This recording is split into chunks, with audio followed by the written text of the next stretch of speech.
Jordan confirmed 12 new cases of the coronavirus on Sunday, as the central bank announced measures to help troubled businesses and a tourism sector hit hard by the impact of the crisis. The kingdom imposed measures on Saturday to fight the outbreak, including a tighter lockdown that closes all borders and bans all incoming and outgoing flights as of Tuesday.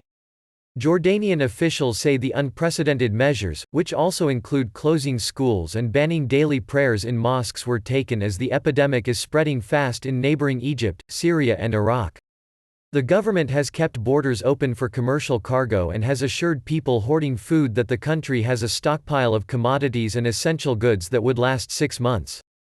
Energy Minister Hala Zawati said in a statement the kingdom's supplies of gasoline and diesel covered 60 days on current consumption patterns and that it was already in talks with the country's 3 main fuel importers to bring storage units to the maximum.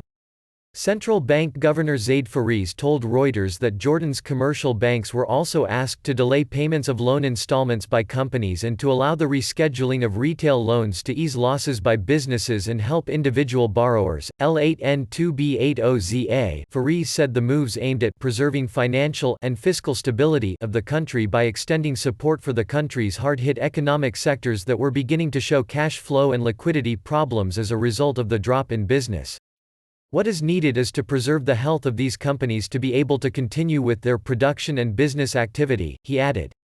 In another move, the central bank slashed compulsory reserves for commercial banks to 5% from 7% to inject more than 500 million dinars $705 million of extra liquidity to ease the economy's woes.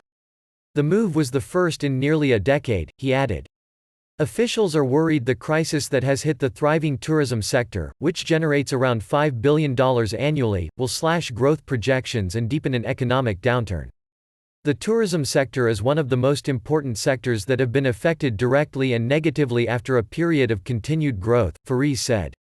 The country has closed all tourism sites, including its most visited attraction, the ancient city of Petra in southern Jordan.